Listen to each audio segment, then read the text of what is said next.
Yeah, well, thank you, and, ma'am, your name in return? Carlita?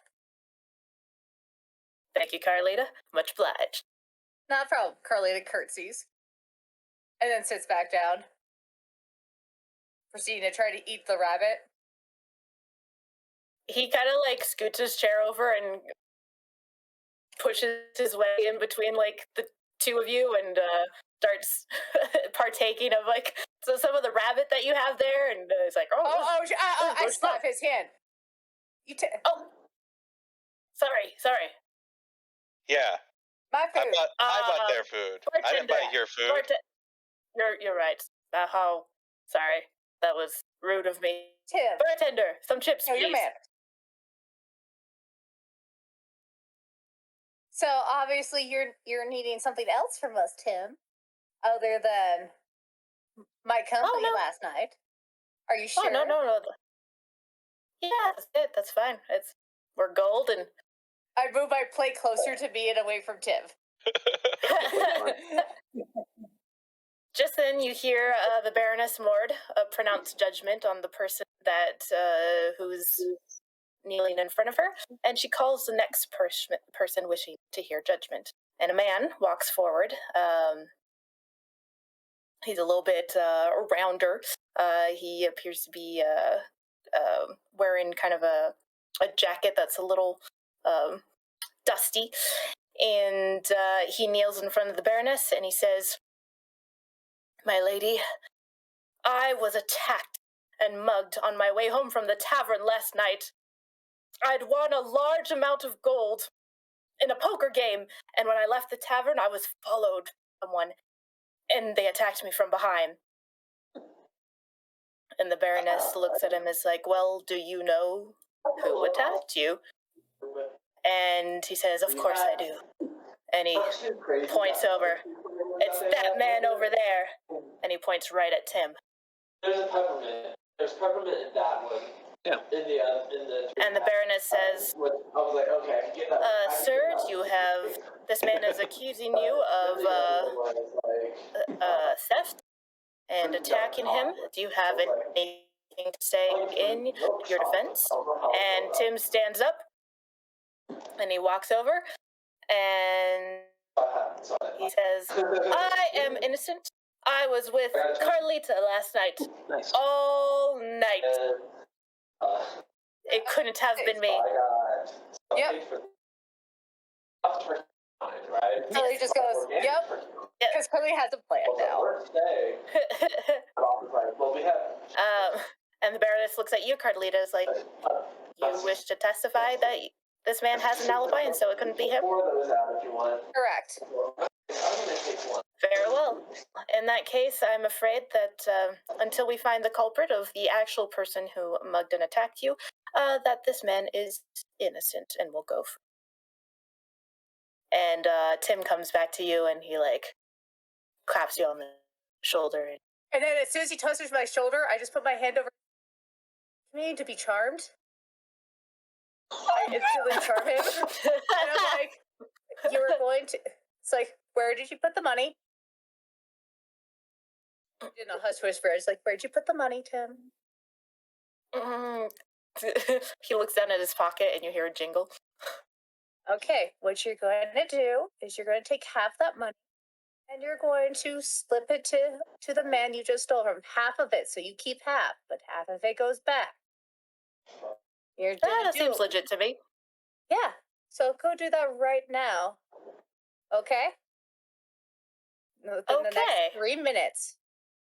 3 minutes. Got it. And because basically the other guy,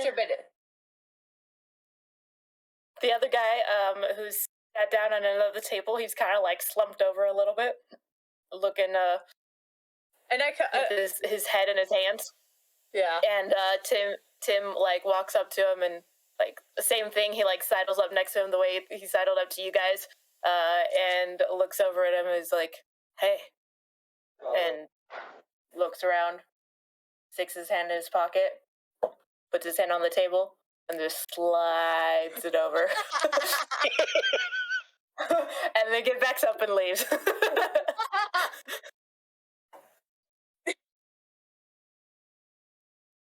say, when you steal that much money, you at least need to give back, half of it back to the guy. Problem solving. Yeah. Well, hey, so, just as a favor, helping me out, Tim says, just let me know if you need any help around town, Like, if you need definitely information. Come see Tim. Oh, I will. You'll definitely be on my list of clients now, Tim. So thank you very much. My pleasure. You're such a nice guy. And he gets up and he leaves.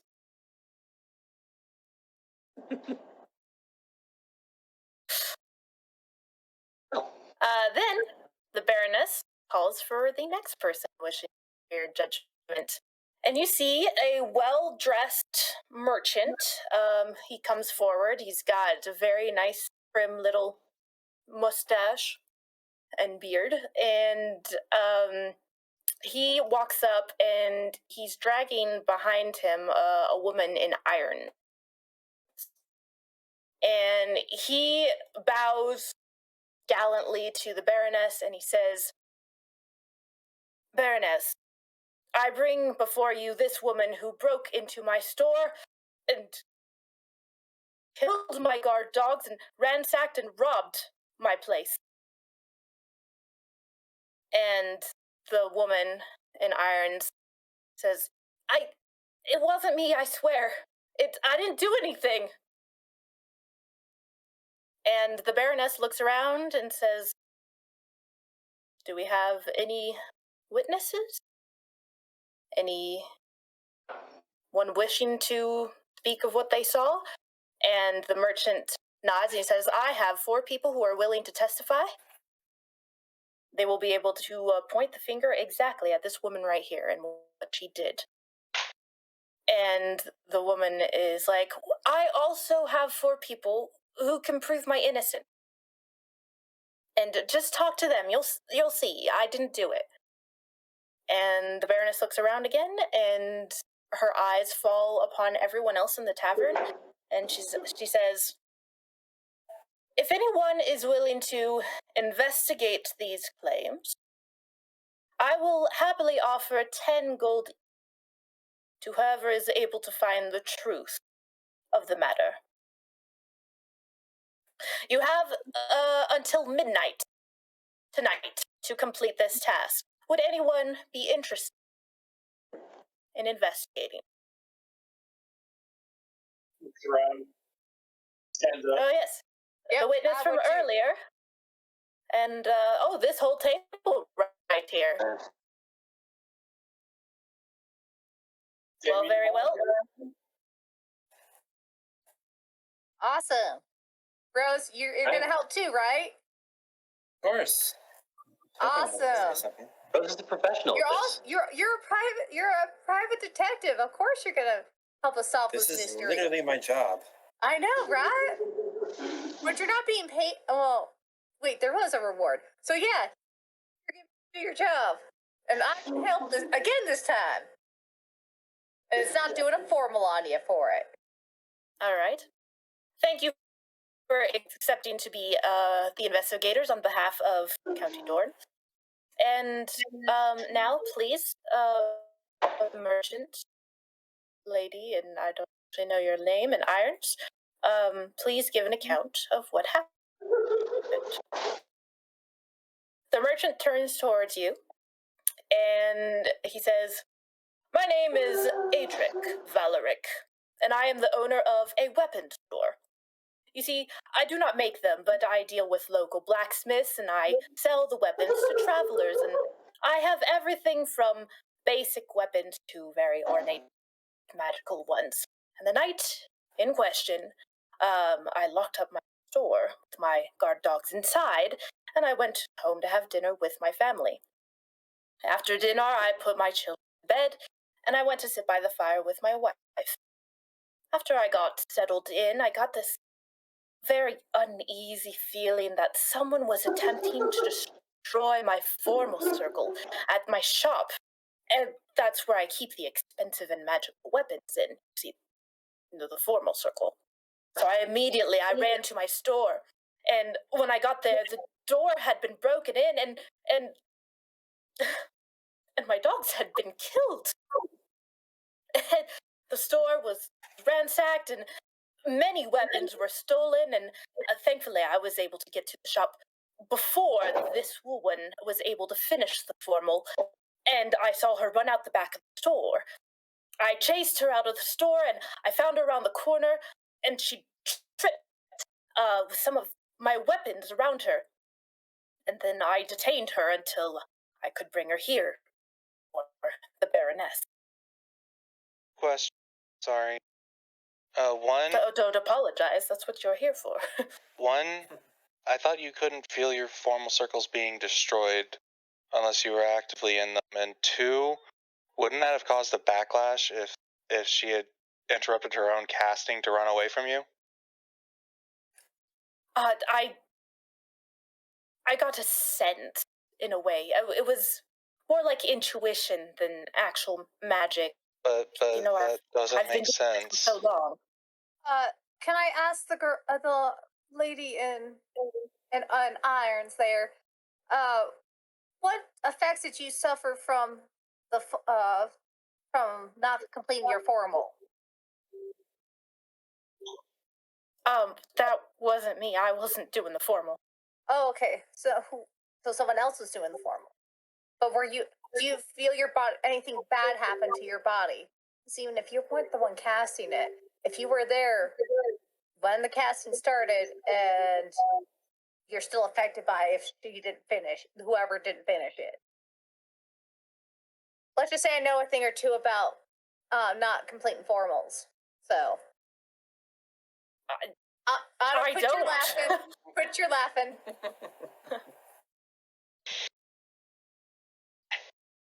I don't know, it just seems kind of sketch to me, Mr. Merchant Adric Man. Well, yes, I mean, there was a backlash, but I wasn't within distance of it for it to affect me. So I don't actually know what the backlash was. Okay. Let's do this correctly. The woman accused, may we have her name? Oh, yes, of course. I'm done giving my account. Let me at least give you the names of my witnesses if you desire to interrogate them as well. There's Orak Popov, who is a nature caster who tried to heal my dogs. There's Pavel Egorov, who's a merchant who saw this woman talking to a group of hooded figures, I believe. And there's Tanya. She's a local woman who saw her acting suspiciously and going to the back of my store. And then there's Irina, who Orlov, and she saw this woman on the floor with a group of people picking up my weapon. There's a group of people now. Yes, he did say that there were 4 witnesses, but my question was, the woman accused, what is your name? You turn to the woman in irons, and she says, "My name is Galina Oksana, and I work at the general store down the street from Adric's store. And do you want to hear my side of the story?" Yes. I do. It's the most important, so yes, please. Well, in this particular night, I was closing the general store, and I was locking up when I heard noises from Adric's shop. So I went to investigate, and I was run over by a group of cloaked figures, and they were wearing masks, and they were running down the street. And they knocked me to the ground, and one of them dropped some of Adric's weapons, and they bent down to pick them up, but another one said, like in a high voice, said, "Leave them," and then they ran down the street and around the corner. And I remember there were 4 of them, and they were dressed with black masks. Or no, they were dressed in black and they had masks over their faces, but they were all wearing red gloves. And once they left, I began picking up the dropped weapons to return them to Adric and tell him about what had happened. And that's when he came out of his shop. and he saw me, and he started shouting thief, and he attacked me, and he put me in handcuffs, and I've been held in the space in the store until tonight when he brought me to Baroness.